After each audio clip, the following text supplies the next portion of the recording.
1890 से लेके 1815 तक चला। उसमें पहले हम देखेंगे उनका nature of administration. Nature of administration. उसमें पहला जो जैसे और भी डायनेस्टीज हमने देखी, लेकिन मोस्टली किंगडम या एक कोई रिपब्लिकन स्टेट्स था। यहाँ इनका जो नेचर ऑफ एडमिनिस्ट्रेशन है वो है military. Establishment of military rule. Establishment of military rule.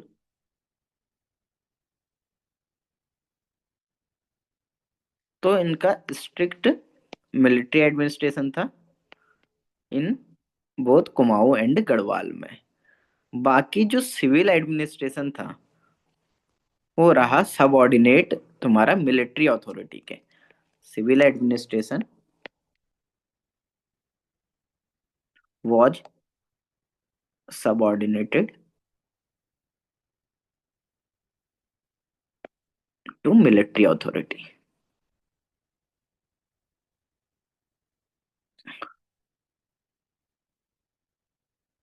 And सबसे जो हाईएस्ट एडमिनिस्ट्रेटिव ऑफिसर हुआ करता था बोथ इन प्रोविंसेस, तो वो है होता था governor. Governor highest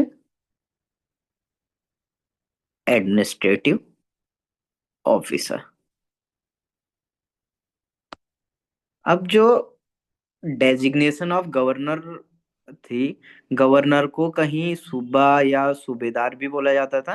and further कुछ मिलिट्री ऑफिसर्स उसे असिस्ट करते थे। Designation nation of governor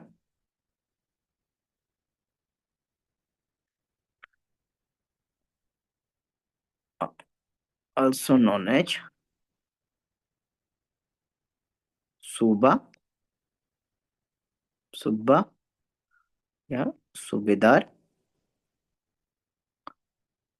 assisted by military officers. Assisted by military officers. Further जो मिलिट्री ऑफिसर्स थे उन्हें जब वो अपॉइंट होते थे उन्हें जागीचा बोलते थे। जागीचा at the time of appointment.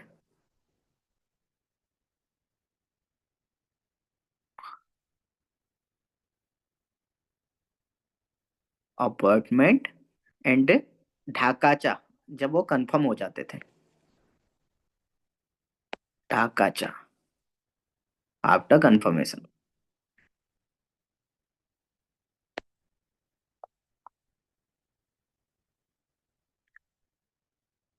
उसके बाद हम एडमिनिस्ट्रेटिव ऑफिशियल्स देखेंगे और कुछ जो जुडिशरी का काम भी करते थे जो एडमिनिस्ट्रेटिव ऑफिसर्स। जो सेकेंड ईयर आएगा एडमिनिस्ट्रेशन में ही, administrative officials and judicial system.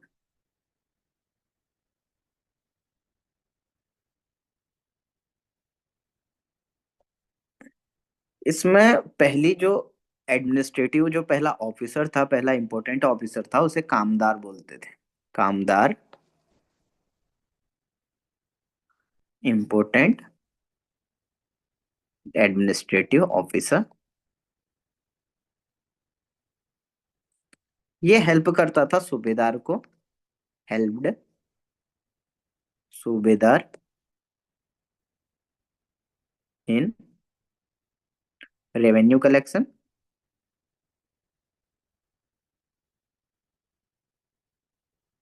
And law and order. Further जो भी अदर एडमिनिस्ट्रेशन के काम भी होते थे उसमें भी कामदार हेल्प करता था। एंड अथॉरिटी जो थी कामदार की डिपेंड रहती थी कि उसके कमांड में कितने सोल्जर्स हैं। Authority of Kamdar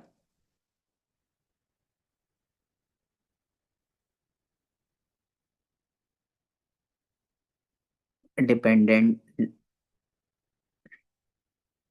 on number of soldiers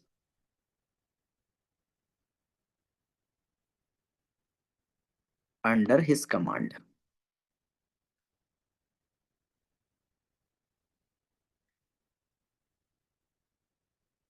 कामदार, कामदार की कुछ जुडिशियल पावर भी थी। Judicial power.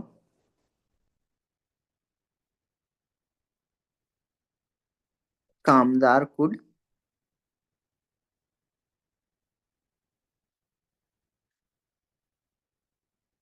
Imprison officers,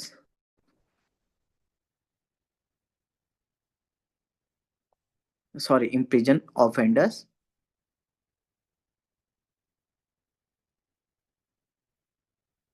and death sentence देने का काम। Death sentence. और जजमेंट जो होता था कामदार का फाइनल नहीं होता था। इसका भी एक रीजन था कि अगर कोई अनदर कामदार है जिसकी न्यूमेरिकल स्ट्रेंथ ज्यादा है वो ओवरटर्न कर सकता है डिसीजंस को। Judgement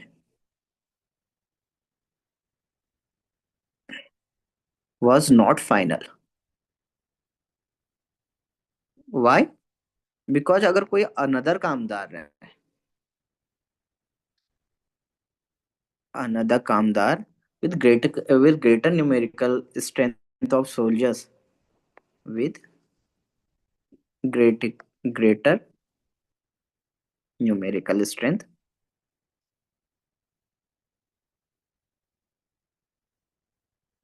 could overturn decisions।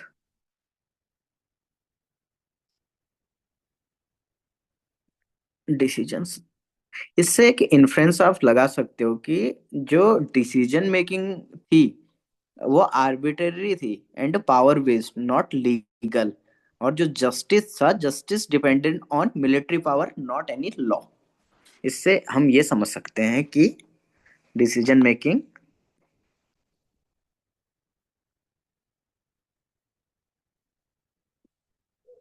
Was arbitrary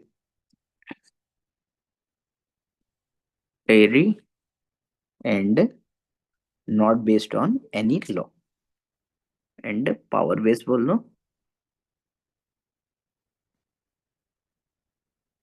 not legal.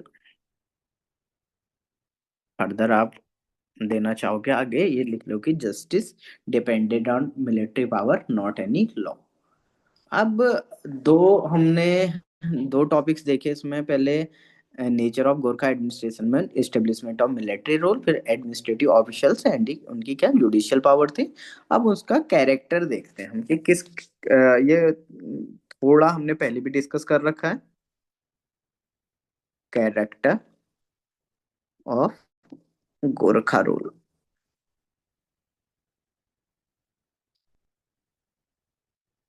इसमें पहला नेचर, आयान थे। नेचर ऑफ आयान। People really opposed Gorkha openly because वो क्या करते थे, फिर हैवी टैक्सेस इम्पोज कर देते थे। और उसके बाद जो पॉलिसीज इंप्लीमेंट करते थे वो भी अगर आप फर्दर अपोज करेंगे तो सब एडमिनिस्ट्रेटर्स के हाथ में है वो कितना स्ट्रिक्ट और बना पाए। तो people really opposed Gorkha openly. Happy heavy taxation imposed to terrorize population।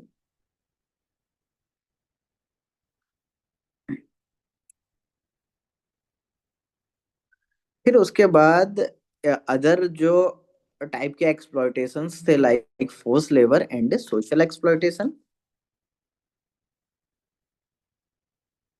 Forced labour,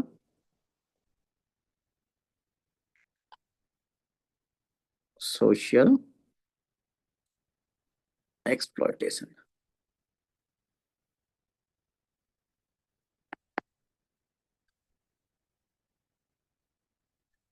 इसमें पहला तो बेगार system.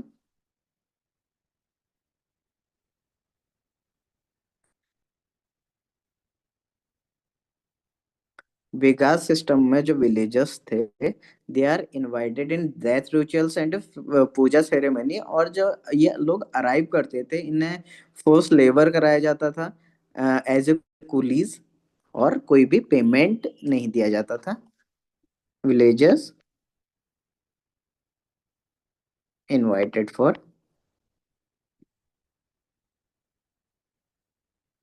Death rituals,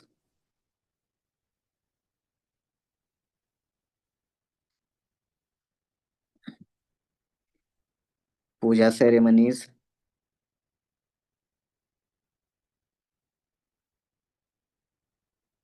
and on arrival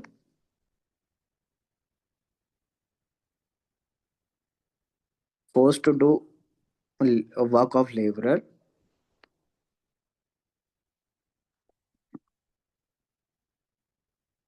work of labourer और coolies, and no payment was given. No payment is given.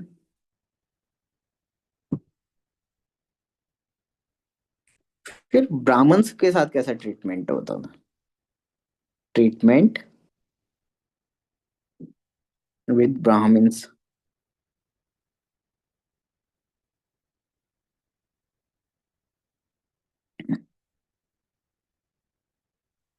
जो Brahmins के साथ treatment था, Gorkha always claimed that कि they respect Brahmins, but in reality Brahmins were also exploited. कैसे? कि पहले तो कुछ पॉपुलर सेइंग्स है, the feet of Brahmin was worshipped and not not their heads, so beheading them is not a sin। ये कुछ Gorkhas type की popular saying है कि हाँ, पैर उनके हम वर्शिप कर सकते हैं लेकिन हेड नहीं, तो उनको बिहेड करना ये एक सिन नहीं है। ये गोरखास बोलते थे। Gorkha claims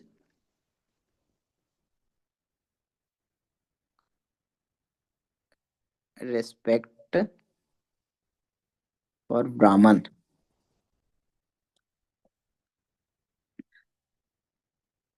Brahmins, but Brahmins were also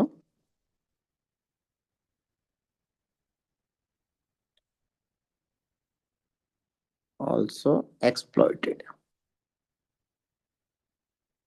तो वो एक जो पॉपुलर सेइंग है, आप उसको मेंशन कर सकते हो कि the feet of Brahmins are worshipped and not their heads, so beheading them is not a sin।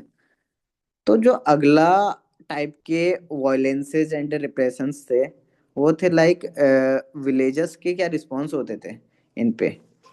Villagers villagers response, क्या कॉन्सिक्वेंसेस थे? इसमें आप लिख सकते हो कि फ्लैट फ्रॉम विलेजेस परमानेंटली और फैमिलीज,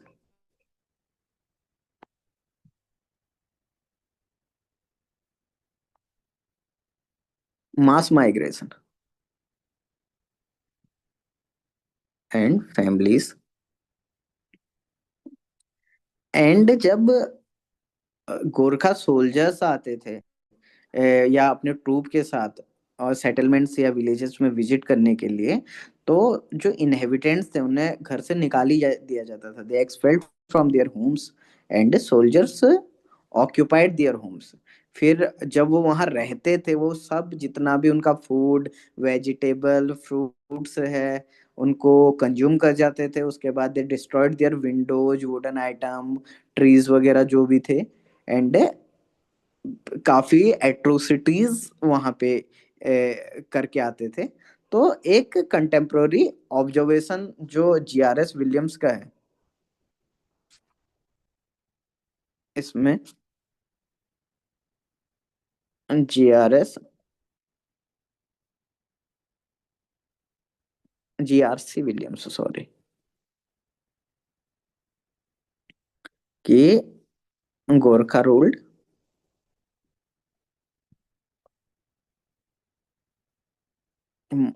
अनमर्सीफुल्ली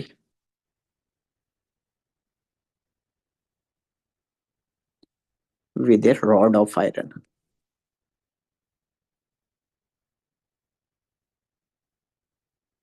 तो इसका रिजल्ट वही हुआ, रिजल्टेड मास माइग्रेशन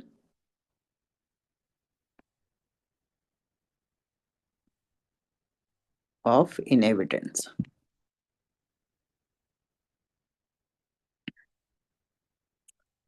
फिर कुछ टाइप की जो स्लेवरीज थी अंडर गोरखा रूल, स्लेवरीज, ये भी हमने डिस्कस किया था अंडर गोरखा रूल।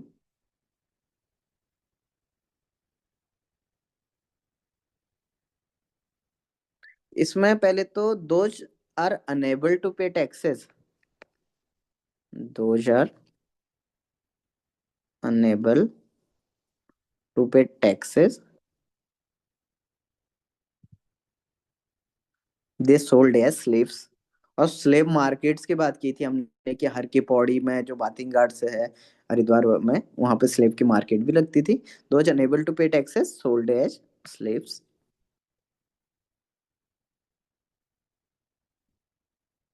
एंड जो स्लेव मार्केट थी, लिख देना,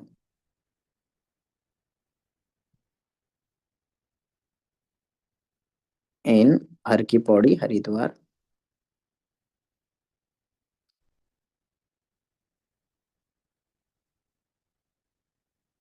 एंड कुछ प्राइसेस थे, मतलब जो मोस्टली विक्टिम्स होते थे वो या तो चाइल्ड ऑफ 3 इयर्स या अडल्ट जो थे वो अप टू 30 इयर्स। कुछ प्राइस उनका होता था 10 to 150 पर हेड। इवन इनसे महंगे उस टाइम पे होते थे हॉर्सेस। हॉर्सेस 250 रुपीज से 300 रुपीज तक बेचे जाते थे, लेकिन जो चिल्ड्रन या अडल्ट की प्राइजेस थी वो 100 से 150 पर हेड थी।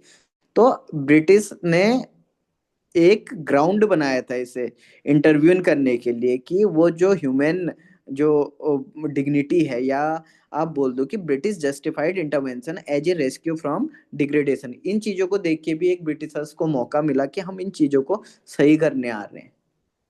तो ये एक ग्राउंड बना था ब्रिटिशर्स के ऑक्यूपेशन का फर्दर, जब गोरखाज के बाद ब्रिटिश ऑक्यूपेशन हुआ यहाँ का। तो ये है जो इनका नॉर्मल एडमिनिस्ट्रेशन था। इसके बाद आ जाता है लैंड रेवेन्यू एडमिनिस्ट्रेशन, जिसमें इनकम के सोर्सेस वगैरह आएंगे, इनके इनकम की पॉलिसीज एंड जो ऑफिशियल्स वगैरह थे। फिर land measurement system, taxation policy. तो इसको हम करते हैं अभी पहले यहाँ तक। कोई प्रॉब्लम है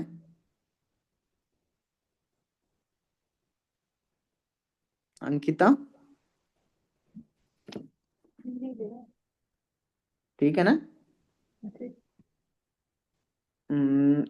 ये जो था इनका एडमिनिस्ट्रेशन। उसके बाद अब जो हम देखते हैं, जो इनका रेवेन्यू मैनेजमेंट था कि कहाँ से मेन जो इनकम ऑफ सोर्सेस थे गोरखास के। Land revenue administration.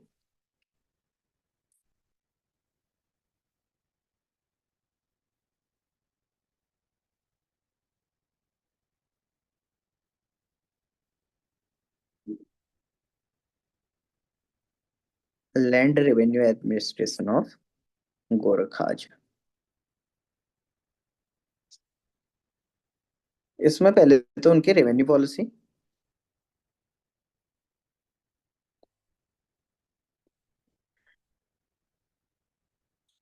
ये अडॉप्ट की थी इन्होंने चंद एंड परमार से। Chand system in Kumaon and Parmar system in Garhwal.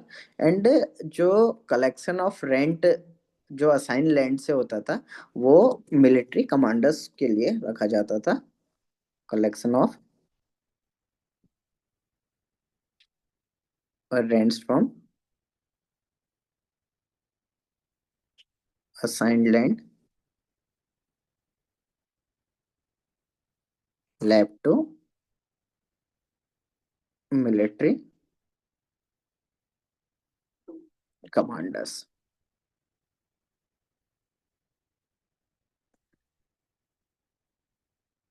Problem ये थी कि commanders often absent due to military duties.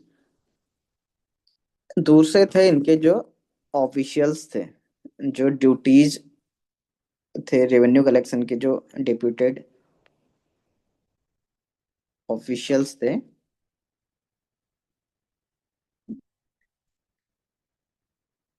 उसमें कामीन कुमाऊं में, और जो सयानाज होते थे वो गढ़वाल में। एंड विलेज लेवल में वही प्रधान जो परमास में भी थे।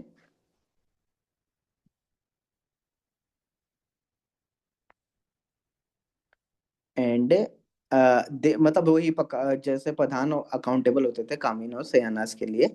नेचर ऑफ ऑफिसेस जो थे कि स्टार्टिंग में तो जो ये सयानाज और कामीन थे, they are removable initially,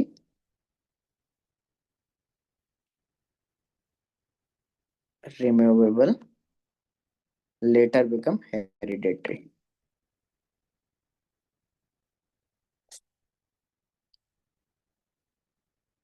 and जो इनको रिम्यूनरेशन मिलता था, नजराना, फेस्टिवल ऑफरिंग,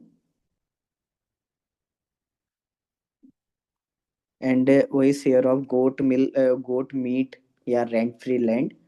अब जो मेजर है mode of land land revenue calculation, mode of land revenue calculation.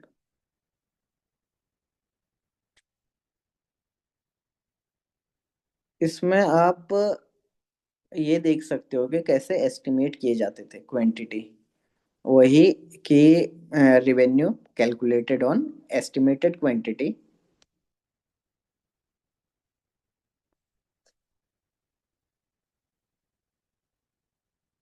Of grain required for sowing.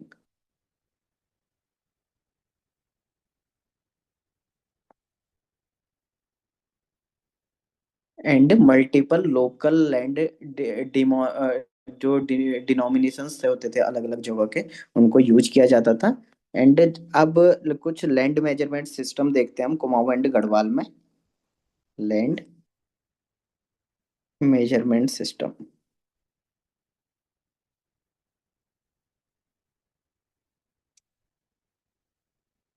Kumaon मेरे में। एस्टिमेट की बात क्या लिखा है?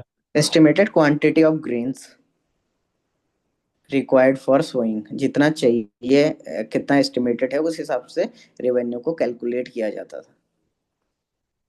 ओके। फिर जो ये चीज देखना, जो लैंड मेजरमेंट सिस्टम था कुमाऊं का, ये आपने काफी बार पढ़ा भी होगा और ये प्रिलिम्स में भी आता है कुमाऊं में, कि एक तो बीसी, बीसी मोस्ट कॉमन डिनोमिनेशन होता था, जो most common and accepted as a general standard during Gorkha rule, accepted as general standard during Gorkha rule.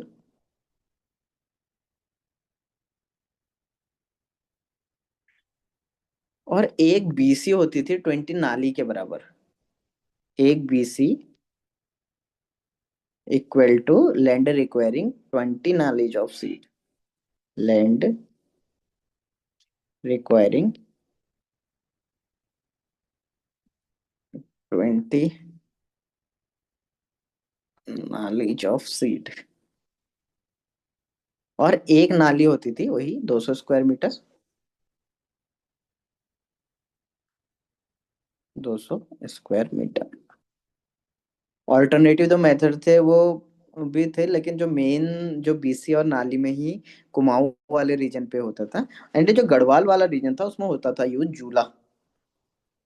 Garhwal.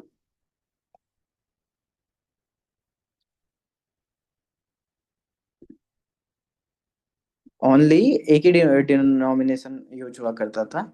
ये वरी करता था 3 to 12 बीसीस के बराबर। अब है टैक्सेशन पॉलिसी जो गोरखास की थी। Taxation policy of Gorkhas.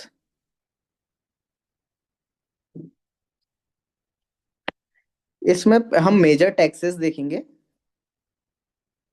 Major taxes. एक तो कुसाही। अंकिता, कुसाही किस पे लगता था? मेरा ब्राह्मण्स पे लगता था। Okay, tax land on Brahmins. ये तो सब आपने वैसे पढ़ रखे होंगे। Tax tax on Brahmins. And टानकर या टांडकर। वीवर्स, जो गुड। कपड़ा। ओके, मतलब जो स्पाइनिंग व्हील्स लूम्स पे जो टैक्सेस लगते थे या वेबर्स वगैरह। Tax on spinning wheels and handlooms वगैरह।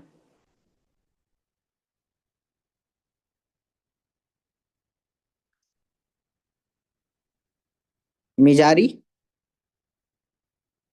वो जो काम करते थे ना अलग अलग, जैसे ये कारपेंटर हो गया। लेदर गुड्स पे लगता था शायद मिजारी तो। ओके। ना, लेदर गुड्स पे। एंड घीकर तो बताइए आपको। जी जी। घीकर, घी पे। एंड सलानी लगता था, गिफ्ट जो ऑफिसर्स को देते थे, सलानी। Gifts to officers. फिर एक होता सोनिया फागुन। फेस्टिवल्स के लिए। हम्म, सोनिया फागुन। ये जो गोट्स वगैरह बफेलो जाते थे ना सैक्रिफाइस के लिए, फेस्टिवल्स वगैरह में, तो उन पे ये लगता था। एक होता था एक चुंगी तिजारत। ये होता था माइनिंग, टिम्बर, बैम्बो में चुंगी कहते हैं इसे। अभी भी कुछ एरियाज में यूज होता है तिजारत। Tax on income. मौकर। ये हर प्रीलिम्स का फेवरेट क्वेश्चन है। हर फैमिली से लिया जाता था। हाँ, ठीक है। मौ से मो वही हुआ घर। और इवन इसे इमरजेंसी टैक्स भी बोलते थे ना, जब क्राइसिस के टाइम पे हर फैमिली से लिया जाता था। इतने हुए इसी को बोलते थे। तो एक हाँ और नाम शायद। था मुझे तो। Emergency tax during economic crisis जो हर फैमिली से लिया जाता था। तो कुछ एडिशनल टैक्सेस थे। उतना मेंस के लिए तो तुम्हें तीन चार भी याद होते ही इनफ है, लेकिन प्रीलिम्स के लिए ये याद करने ही पड़ते हैं। पुंगारी। गाड़ी और एक पगड़ी भी होता था ना। हाँ, वही वही पुंगारी ही अच्छा अच्छा, हुआ ना। सेम। Okay okay. ये किस पे लगता था? जो सोल्जर्स की सैलरी पे या कुछ ऐसा था, कि जो लैंड 2 लाख करीबन इनकम होती थी from Kumaon, paid as a soldier salary या लैंड टैक्स वगैरह। फिर उसके बाद सलामी, मैंडेटरी गिफ्ट, टीका भेंट। कोई सेरेमनी होती थी जैसे मैरिज सेरेमनीज या। हाँ ठीक है, वही मैरिज एंड के ऑस्पिशियस जो हो गया। तिमारी,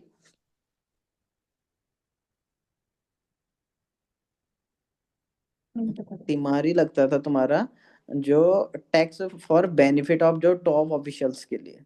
और एक पुंगरी अलग होता था ट्रांसफर ऑफ लैंड के लिए। एक मांग हो गया हाँ मैं जो तो ये। हाँ वही। इमरजेंसी टैक्स मेरे हिसाब से मांग था ना, मांग। हाँ इमरजेंसी मांगा होता था, और एक वो हाँ। कटक जो होता था वो सेना, अच्छा वो शायद उसमें होता था, चंद में होता था, लेकिन इसमें मांगा टैक्स हाँ। होता था जो इमरजेंसी पे होता था। मांग टैक्स जो होता था, जो 1 रुपये यूथ टैक्स में लगता था एक्स्ट्रा, एक हो जाता था इमरजेंसी के टाइम पे। हाँ, मांग कर, ये इमरजेंसीज पे। इनके भी काफी टैक्सेस है गुरखास के।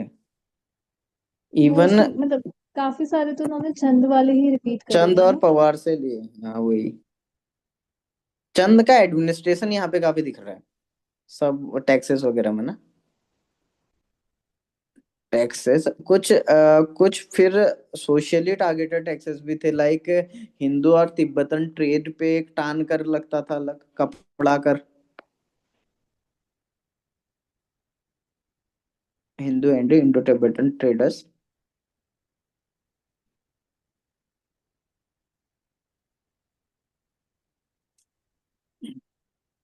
एक मारो होता था जो चाइल्डलेस कपल्स के लिए।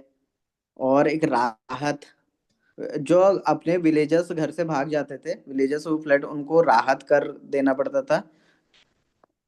एक सुसाइड राहत। के लिए भी था। एक सुसाइड के लिए भी था जब कोई हाँ सुसाइड हाँ कर हाँ लेता हाँ। था। हाँ, मतलब जिनके फैमिली से कोई सुसाइड करता था उसके लिए था ना। हाँ उसके लिए भी था। हम्म। और एक अदानी दफ्तारी, ये जमींदार को पेमेंट का जनिया सुनिया।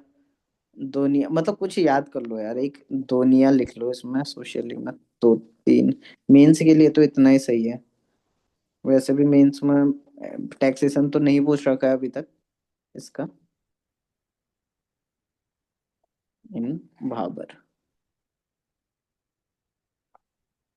फिर एग्रीकल्चर देख लेते हैं इनका एक बार, कि क्या क्रॉपिंग सिस्टम था एग्रीकल्चर ड्यूरिंग गोरखा रूल।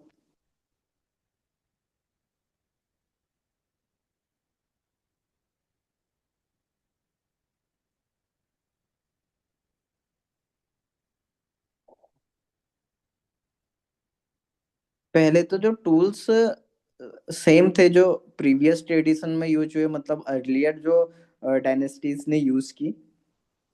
उसके बाद फील्ड वगैरह मैन्युअर्ड होते थे। और मैन्युअर्ड फील्ड, मैन्युअर्ड एंड प्लॉट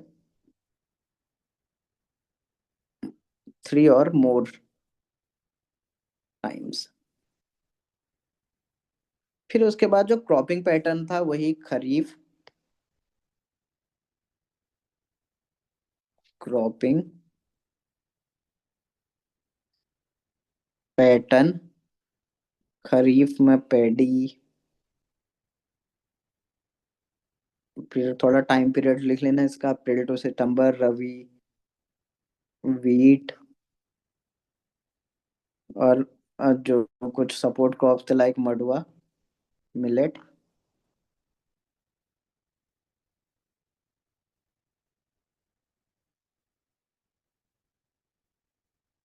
एंड कुछ एक मल्टी क्रॉपिंग सिस्टम प्रैक्टिस कह सकते हो। Multi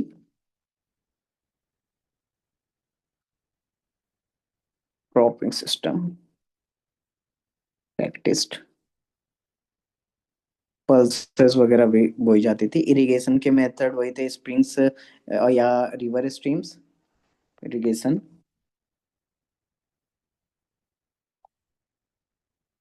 springs, river streams. And जो रॉकी एरियाज वाले रीजन पे स्टोन चैनल्स बनाए करते थे इरिगेशन के लिए। एंड एक लास्ट जो है शिफ्टिंग कल्टीवेशन की प्रैक्टिस होती थी। शिफ्टिंग कल्टीवेशन, इसे बोलते थे काला बंजर।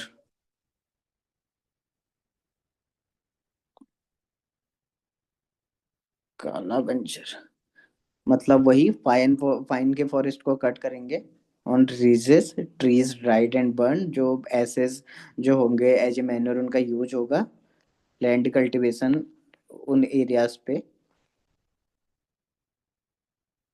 1 to 2 years, एंड जो फिर फैलो रखेंगे उसे लेफ्ट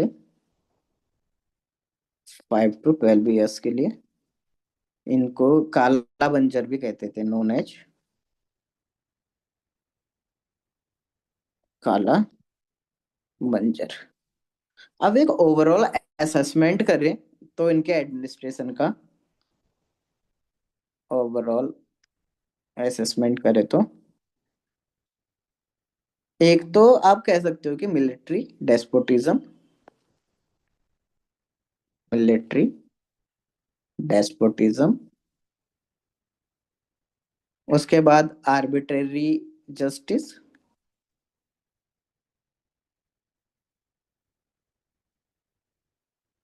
फिर एक एक्सट्रीम टैक्सेशन जो सब हेडिंग्स में आपकी यूज हो सकती है आंसर्स लिखने में, और सोशल